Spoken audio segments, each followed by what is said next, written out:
Baş narkotiklərlə mübarizə idarəsinin əməkdaşları tərəfindən qaçaqmalçılıq yolu ilə ölkəyə narkotik vasitələri gətirən bir qrup şəxs cinayət əməlləri ilə ifşa edilib. Astara və Qaradağ rayonlarında keçirilən tədbirlər nəticəsində saxlanılan əvvəllər qəsdən adam öldürmə, həmçinin oğurluq cinayətlərinə görə məhkum olunmuş 3 nəfərdən 43 kiloqram 300 qram tərkibində zərərli maddələr əlavə edilmiş narkotik aşkarlanıb.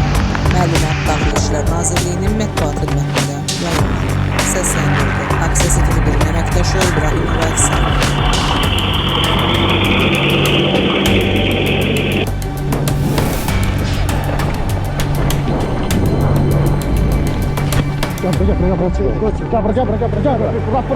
Прав.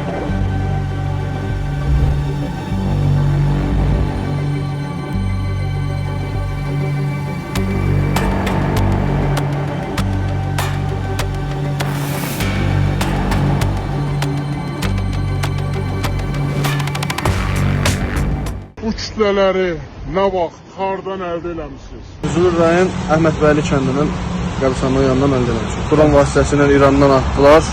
20 ədəd bağlamalı olması müəyyən olundu. Nədir bu? Nə işi? Nə işi?